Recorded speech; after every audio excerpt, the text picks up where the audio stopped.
തിലകൻ തന്റെ അവസാന കാലഘട്ടത്തിൽ 18 മാസം താമസിച്ചത് അമ്പലപ്പുഴയിലെ ശ്രീകൃഷ്ണ ലോഡ്ജിലായിരുന്നു. അതൊക്കെ നാട്ടുകാർക്ക് അറിയാവുന്ന കാര്യമല്ല അല്ലേ? എപ്പോഴും ചോദിക്കും, എനിക്കൊന്നും മനസ്സിലാകുന്നില്ല മിസ്റ്റർ രാധാകൃഷ്ണൻ, ഞാൻ എന്ത് കുറ്റം ചെയ്തിട്ടാണ് എന്നെ ഇവരിങ്ങനെ? ഞാൻ നിങ്ങളോടൊക്കെ എന്ത് പാവം ചെയ്തു? ഇവിടെ എന്നെ പോലെ ആത്മാർത്ഥതയുള്ള ഒരു കലാകാരന് മാനം മര്യാദയ്ക്ക് ജീവിക്കാനൊക്കത്തില്ലെന്ന് ഇന്ന് എനിക്ക് മനസ്സിലായി. അപ്പം അദ്ദേഹം പറയും, ഈ ലാലിന് എന്ത് പറ്റിയെന്ന് എനിക്ക് അറിഞ്ഞൂടാ. ഇവർ നല്ല ബുദ്ധിയായിരുന്നു സാറേ. ഈയിടെയായിട്ട് എന്ത് പറ്റിയെന്ന് അറിയാൻ പാടില്ല. ലാൽ ഇങ്ങനെ എന്നോട് ഇങ്ങനെ കാണിക്കുന്നതെന്ന് എനിക്ക് മനസ്സിലാകുന്നില്ല. നിങ്ങൾ എന്താണ് എന്നോട് ഇങ്ങനെ നികൃഷ്ടമായി പെരുമാറുന്നത്? ഒന്നുമില്ലെങ്കിൽ ഞാനൊരു സാഹിത്യകാരനല്ലേ, ആ ഒരു മതിപ്പെങ്കിലും എനിക്ക് തരണ്ടേ? വേട്ടയാടി ആളുകളെ കുറിച്ച് പറയുകയൊക്കെ ചെയ്തിരുന്നോ? അത് അമ്മയുടെ ഈ പറഞ്ഞ കുറച്ച് അങ്ങനെ എപ്പോഴും പരിഹസിക്കുന്ന ഒരു ഇടവേള ബാബു. ഞാൻ അത്രക്കാരൻ എന്റെ സംഗതി നേരെ പോ എന്നുള്ളതാണ്. ഈ കൈകൾ മാർപ്പാപ്പയെ പോലെ പരിശുദ്ധമാണ്.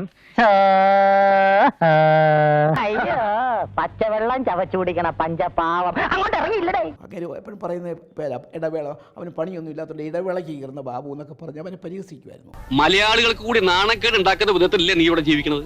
ഇങ്ങനെ നക്കി തിന്നത് അധ്വാനിച്ച് ജീവിക്കണ. പിന്നെ അദ്ദേഹം ഈ കണ്ണാടി എപ്പോഴും പറയും, പേര് പറയത്തില്ല, കൂളിംഗ് ഗ്ലാസ് മാറുന്ന ഒരു നടൻ എന്ന് പറഞ്ഞാൽ ആരാണ് അയാൾ?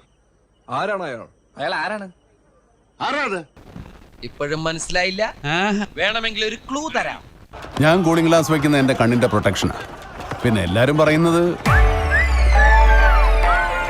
ഇതെന്റെ ഒരു വീക്ക്നെസ് ആണ്. നല്ല വീക്ക് കൊള്ളുമ്പോ മാറും. അദ്ദേഹം പരസ്യമായി പറഞ്ഞൊരു കാര്യം, മലയാളം സിനിമയിൽ താരസംഘടനയിലും ഫെഫ്കയിലും ഒരു മാഫിയുണ്ട്. ഇതുപോലുള്ള 3-4 കാൽവാരികളെ ഉൾക്കൊള്ളിച്ചുകൊണ്ട് ഒരു ട്രൂപ്പൊക്കെ മുന്നോട്ട് കൊണ്ടുപോകാൻ ഒക്കും. ഒറ്റത്തിന് ആത്മാർത്ഥയല്ല വേണ്ടത്. ആത്മാർത്ഥത എന്നെ കുത്തുവാള എടുപ്പിച്ചിട്ട് ഇവർക്ക് അടങ്ങുള്ളൂ. അതിൽ അദ്ദേഹം ഏറ്റവും കൂടുതൽ പേരെ ചൂണ്ടുന്ന ഒരു കക്ഷി ഉണ്ടായിരുന്നു. അദ്ദേഹം പറഞ്ഞു, അവൻ അഴിയെണ്ണും. ഞാനാണ് അയാൾ. സാറിന് അങ്ങനെ തോന്നുന്നുണ്ടെങ്കിൽ ചിലപ്പോ ഞാനായിരിക്കാം.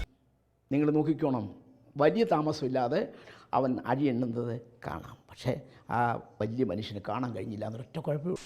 എന്നോട് എമ്പരാനെ ഇതൊന്നും കേൾക്കാനും കാണാനും അധികം ഇല്ലാണ്ട് പോയല്ലേ. എന്നാ പിന്നെ വരാനുള്ളത് ഏതെങ്കിലും ഓട്ടോ പിടിച്ചു വരുമ്പോ ഞാൻ പോട്ടെ. ദൈവം കാക്കട്ടെ എന്നെ.